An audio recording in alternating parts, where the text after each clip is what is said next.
I'm not one for trying to find new ways to do something that has already been done. And what I mean by that, we were here once before with alcohol prohibition. And for instance, The Last Call, a book by Daniel Krent, in reading that and looking at how alcohol prohibition came to an end and the groups that were involved and how they went about doing it, the mothers that came forward, protecting their children. We have a similar thing today. There are many, as Dominic said, many different groups, many different perspectives, many different reasons for being here at the table to end prohibition of marijuana. And we have to ensure that we are working well together, and well-oiled machine, because a lot has to be done. A lot has to be done politically. At the end of the day, what we want to do is to remove marijuana from a Schedule I category. And in my opinion, remove it from the scheduling system altogether.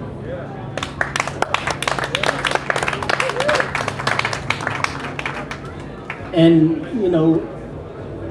so how does that happen? I'm not going to,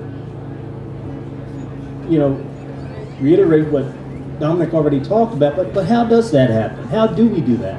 All right, we have two states right now, right here in Washington and Colorado, who have begun to move.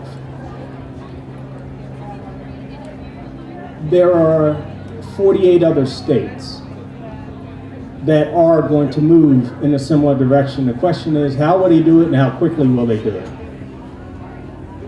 One of the things that I think is important, as many of us here are from other parts of the country, is that we have to connect the dots. We have to go back to our states.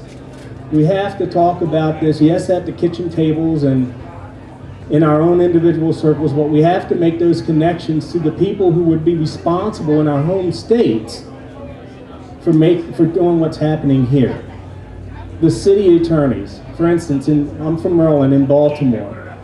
I want to give some examples here. In Baltimore, where the city attorney is Mr. Bernstein. I know Mr. Bernstein and I know Pete Holmes here. It's my responsibility to connect those two people so that they can begin a dialogue, so that Mr. Bernstein can learn from Pete Holmes as to what's happening in Seattle. What differences are being made? How's that occurring? Who needs to be involved? City council members, connecting those folks as well. Doctors from Maryland need to be speaking with doctors here in Washington. The Liquor Control Board folks need to be communicating from Maryland to Washington State and Colorado. However it's being done. And I think that's an important piece of it, because I know people are in other states, just people who have the power to make things happen in it. They're wondering, so what's going on out there in Washington State? And they're developing their own perspectives about what is happening in Washington State and Colorado. We can't allow them to do that. We can't allow them to create myths and rumors and innuendo and monsters. We need to show them what's happening here, and that the sky is not falling in Washington State. So those are just some examples. Currently, we have momentum in what's occurring with marijuana policy reform in this country, and we cannot afford to lose it.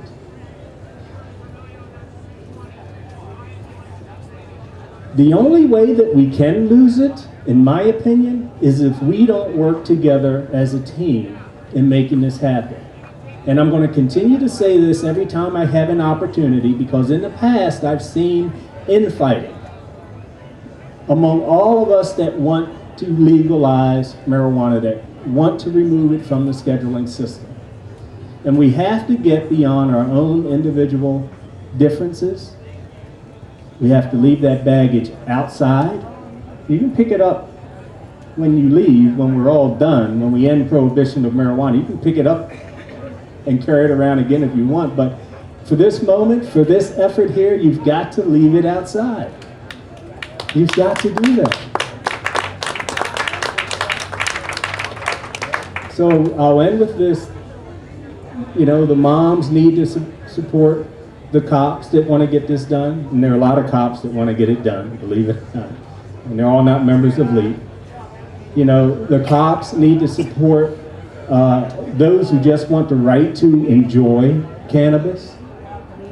Those who just want to enjoy cannabis need to support those who come to this place from a medical perspective. Those who come to this place from a religious perspective. And the many different places we come from, we have to support each other.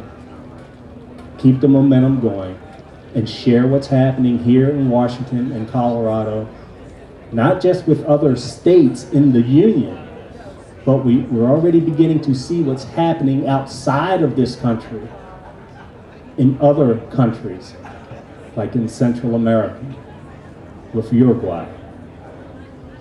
The move that you're seeing in Uruguay is because of what happened here. Here.